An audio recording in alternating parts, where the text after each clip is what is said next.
Hello everyone. दोस्तों आज हम डिस्कस करने जा रहे हैं एचपीजीके के क्वेश्चन और ये प्रीवियस ईयर का पेपर है उसके क्वेश्चन है ये दोस्तों। और साथ में हम देखेंगे भी कि 4 ऑप्शन से संबंधित किस तरह से क्वेश्चन एग्जाम में बन सकता है। पहला क्वेश्चन दिया है आपके पास कि महान क्रांतिकारी यशपाल सिंह हिमाचल प्रदेश के श्री यशपाल हिमाचल प्रदेश के किस जिले से संबंधित थे। तो इसका राइट आंसर फाइनल आंसर के अकॉर्डिंग ऑप्शन डी हो जाएगा। बात की जाए कहाँ से थे तो भूमपाल नामक गांव से ये संबंधित है। 1903 में इनका जन्म हुआ और इन्होंने 2 पत्रिकाएं चलाई, एक तो हिंदी में विप्लव पत्रिका चलाई और दूसरी उर्दू में बागी चलाई। बात की जाए इनके उपन्यासों की तो इन्होंने काफ़ी ज़्यादा महत्वपूर्ण उपन्यास लिखे, जिनमें से जो मोस्ट है वो है झूठा सच भाग 1 1958 में। और इसका विषय वस्तु क्या था, राष्ट्र विभाजन एवं त्रासदी का चित्रण इसमें था। ठीक है। और झूठा सच भाग 2 1960 में इसका प्रकाशन हुआ और स्वतंत्रता प्राप्ति एवं देश के विकास तथा देश के भावी निर्माण में बुद्धिजीवियों की भूमिका का यथार्थ चित्रण इसमें है। साथ में और भी उपन्यास हैं इनके, जैसे दादा कॉमरेड है, पार्टी कॉमरेड है, दिव्या है, देशद्रोही है, मनुष्य के रूप में, ठीक है, अमिता है और 12 घंटे, अप्सरा का श्राप, क्या फंसे क्यों फंसे, मेरी तेरी उसकी बात, ये मोस्ट है, इसको आपने ध्यान में रखना है। और बात की जाए जो झूठा सच उपन्यास है दोस्तों, उसमें जो प्रथम भाग है उसका नाम है वतन और देश और दूसरा भाग का नाम है देश का भविष्य। ये आपने ध्यान में रखना है।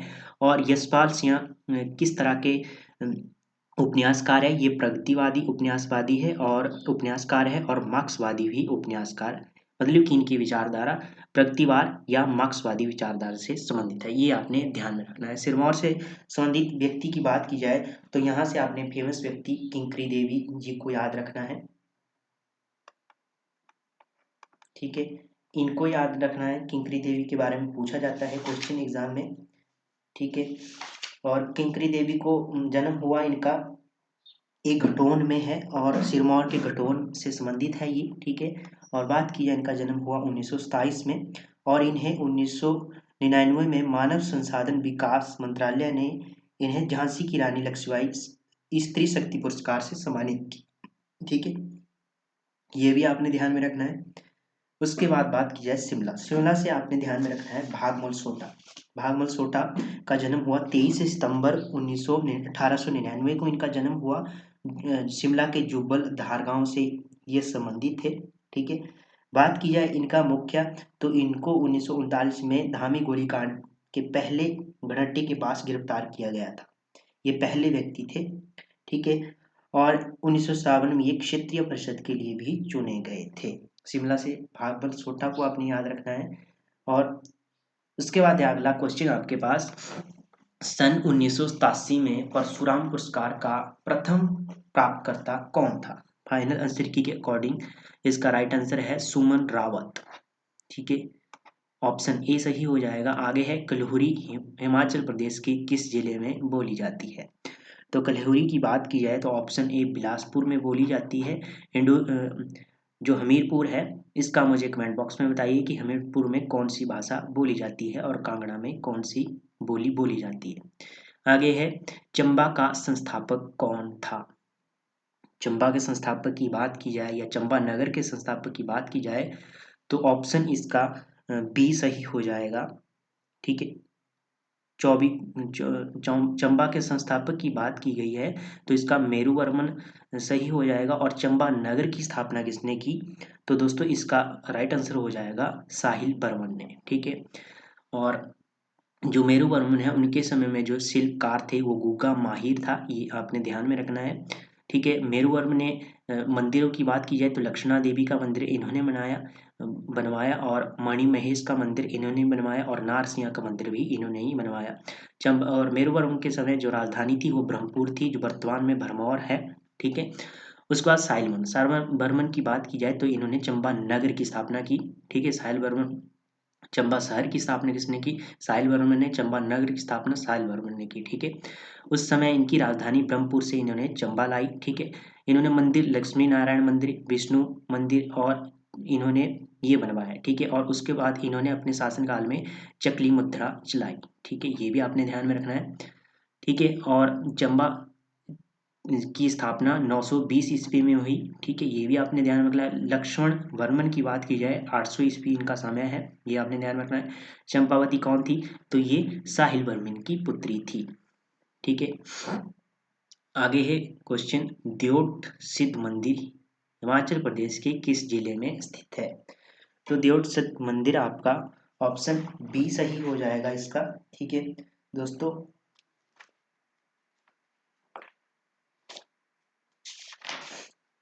इसका ऑप्शन बी सही हो जाएगा। द्योट सिद्ध मंदिर किसका? हमीरपुर में है। ठीक है, ऑप्शन बी सही हो जाएगा। उसके बाद चंबा का आपने ध्यान में रखना है, मिंजर मेला। ठीक है, इस मिंजर का अर्थ होता है मक्की का फूल, ये भी आपने ध्यान में रखना है। उसके बाद बात की जाए मंडी, मंडी की बात की जाए तो यहाँ से आपने सबसे फेमस बात की जाए तो मंडी का जो त्योहार है, मंडी का सिकोड़ी मेला आपने ध्यान में रखना है। ठीक है, ये शिवरात्रि के दिन लगता है, जोगिंदरनगर के साथ लगते हुए दोहंग गांव के पास ये लगता है। ठीक है, सिकोड़ी मेला, ये आपने मंडी से याद रखना है।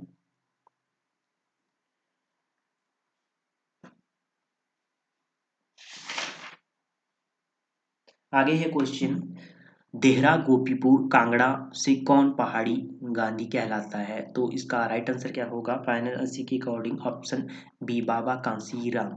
ठीक है, बाबा कांसीराम का जन्म हुआ 11 जुलाई 1982 को।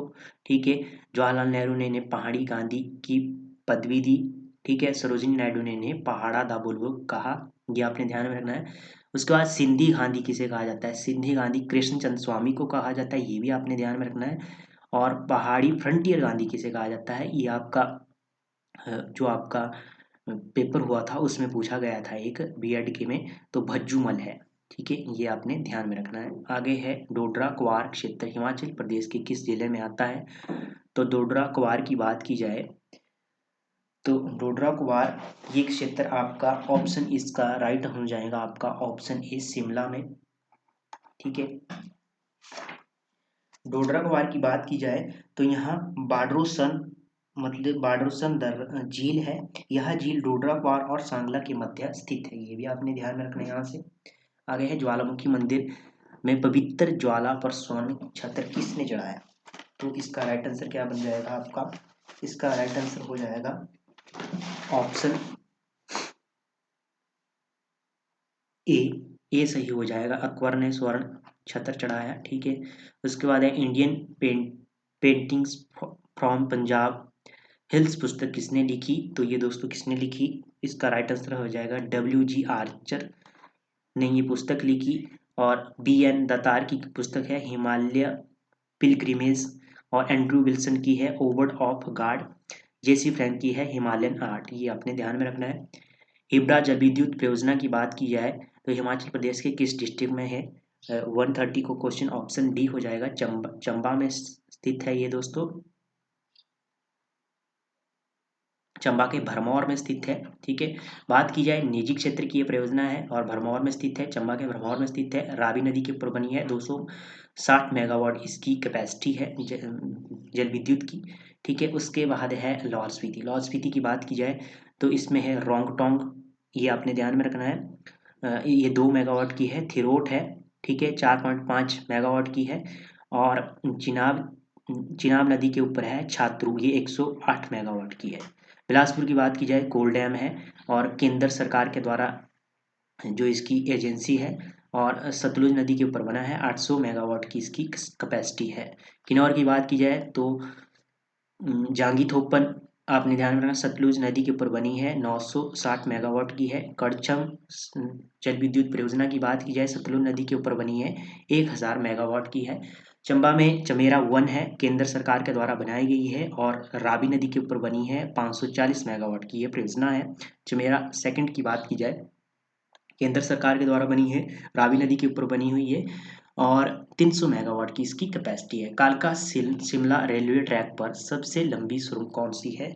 तो इसका राइट आंसर हो जाएगा आपका ऑप्शन 1, ऑप्शन सी सही हो जाएगा इसका, बडोग। ठीक है, कमेंट बॉक्स में मुझे बताइए कि बडोग कौन से नंबर की सुरंग है। आईसीसी विश्वविद्यालय हिमाचल प्रदेश में किस स्थान पर स्थित है? कहाँ पर स्थित है? 132 ऑप्शन इसका डी कालूझुंडा में स्थित है ये। ठीक है। जुब्रहट्टी विमानपत्तन हिमाचल प्रदेश के किस स्थान पर स्थित है? 133 क्वेश्चन का आंसर हो गया ऑप्शन ए, शिमला में स्थित है ये दोस्तों। ठीक है। एचआरटीसी की स्थापना या अस्तित्व में कब आया? तो 1974 में आया, ऑप्शन ए सही हो जाएगा। ठीक है। आगे है बघाट राजसी राज्य का अंतिम शासक कौन था? तो स्थापना किसने की थी बघाट की? तो इसने बसंत पाल ने की थी, जिसका नाम हरिचंद पाल भी था। इसने बघाट राजसी की स्थापना की थी। और अंतिम था इसका राजा ऑप्शन ए दुर्गा सिंह। दुर्गा सिंह का समय था 1911 से लेकर 1948 तक। 1933 में ये चैम्बर्स ऑफ प्रिंसेज का निर्वाचित सदस्य चुना गया था ये। ठीक है, ये भी आपने ध्यान रखना। सांगला घाटी की बात की जाए, हिमाचल प्रदेश के किस जिले में स्थित है? सांगला वैली, सांगला घाटी, तो ये है आपकी कहाँ पर स्थित है? ये किन्नौर में स्थित है। इसे वसपा घाटी भी कहा, वसपा घाटी को ही सांगला घाटी कहा जाता है, ये भी आपने ध्यान में रखना है। कुल्लू घाटी की बात की जाए, इसे सिल्वर घाटी भी कहा जाता है। पीर पंजाल बात की जाए, लाहौल घाटी, लाहौल घाटी पीर पंजाल और मुख्य हिमालय के मतलब श्रेणी के उत्तर में पड़ती है लाहौल घाटी। बड़ा सिगरी की बात की जाए तो ये किस जिले में स्थित है? बड़ा सिगरी जो ग्लेशियर है, सिगड़ी स्थानीय भाषा में सिगड़ी हिमनद को सिगड़ी कहा जाता है, ग्लेशियर को सिगड़ी कहा जाता है स्थानीय भाषा में। सबसे बड़ा है, लाहौल और चंद्रा घाटी में स्थित है। और 1936 में प्रलय के कारण चंद्रताल झील बनी थी। ठीक है, इसी ग्लेशियर के प्रलय के कारण 1936 में चंद्रताल झील का निर्माण हुआ। ठीक है। उसके बाद है रावी नदी का संस्कृत नाम। रावी नदी का संस्कृत नाम पूछा गया है 1900, इसका 138 क्वेश्चन का राइट आंसर हो जाएगा आपका ऑप्शन बी, परुषणी। ठीक है। परंतु दोस्तों इसमें थोड़ा गड़बड़ है, क्योंकि संस्कृत नाम तो रावी का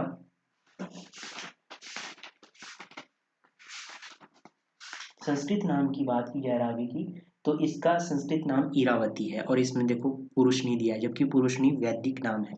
तो रावी का संस्कृत नाम क्या है? इरावती है, ये आपने ध्यान में रखना है। ठीक है। और संस्कृत नाम है ये, और वैदिक नाम क्या है? वैदिक नाम है परुषण। ठीक है, परंतु ऑप्शन बी सही किया है, आपने कर लेना है इसको। ठीक। कालिंदी की बात की जाए, यमुना का वैदिक नाम है कालिंदी। विपाशा की बात की जाए, ये व्यास का संस्कृत नाम है, और वैदिक नाम इसका व्यास का अर्जिका है। चिनाब की बात की जाए, असिकनी इसका वैदिक नाम है, संस्कृत में चंद्रभागा कहते हैं। सतलुज की बात की जाए, वैदिक नाम शत्रुधि है, और संस्कृत नाम शत्रुध है। ठीक है। रेणुका झील की बात की जाए, तो रेणुका झील हिमाचल प्रदेश के किस डिस्ट्रिक्ट में है? तो दोस्तों इसका राइट आंसर क्या होगा? रेणुका झील की बात की जाए तो ये दोस्तों सिरमौर डिस्ट्रिक्ट में है। आपका ऑप्शन डी सही हो जाएगा। ठीक है। अब बात कर लेते हैं इसका, थोड़ा सा डिटेल में देख लेते हैं इसको। इसे तो स्लीपिंग वुमेन भी कहा जाता है रेणुका झील को। ठीक है। और नाहन से ये 45 किलोमीटर दूर स्थित है। बात की जाए कैसे इसका निर्माण हुआ, जब रेणुका के पुत्र परशुराम ने अपने पिता की आज्ञा का पालन करते हुए अपनी माता का वध किया था, तब यह झील बनी थी। ठीक है, यह लेक बनी थी। यहाँ अंतर्राष्ट्रीय रेणुका वार्षिक मेला भी लगता है, ये भी आपने ध्यान रखना है। और 2.5 किलोमीटर इसका मतलब जो एरिया है, मतलब गोलाई में इसका एरिया 2.5 किलोमीटर है, ये भी आपने ध्यान रखना है। ठीक है। और एक समय में गिरी नदी इस नदी के तट के साथ बहती थी, ऐसा माना जाता है। ठीक है, ये इसका राइट आंसर आपका ऑप्शन डी हो जाएगा। उसके बाद बात की जाए कुल्लू की, कुल्लू में है भृगु झील, सरयोलसर झील, मंतलाई झील, ये आपने ध्यान में रखना है। ठीक है। उसके बाद बात की जाए चंबा, चंबा में और कौन, नाको झील को आपने ध्यान में रखना है, काफी बार एग्जाम में पूछा जाता है। नाको झील कहाँ पर है? किन्नौर में है। यह स्केटिंग के लिए मशहूर है। यह झील गुरु पद्म संभव से संबंधित है। ठीक है, ये भी आपने ध्यान में रखना है। ठीक है। उसके बाद सूरजताल की बात की है तो ये लाहौल स्पीति में लेक ऑफ सन इसे कहा जाता है, और चंद्रताल को क्या कहता है, लेक ऑफ मून कहा जाता है, ये भी लाहौल स्पीति में है। ठीक है, इसे हेवन सांग ने लोहित सरोवर नाम दिया था चंद्रताल झील को, ये आपने ध्यान में रखने हैं। झीलों से संबंधित क्वेश्चन आगे है। गुलेर राजसी राज्य की स्थापना हिमाचल प्रदेश के किस शासक ने की, तो किसने की दोस्तों, इसका राइट आंसर क्या बनेगा, 140।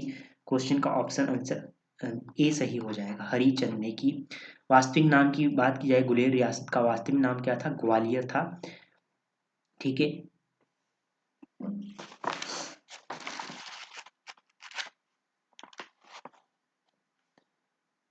ग्वालियर था। इसका नाम कैसे बना, गोपाल तथा ग्वाला सबसे बना इसका नाम।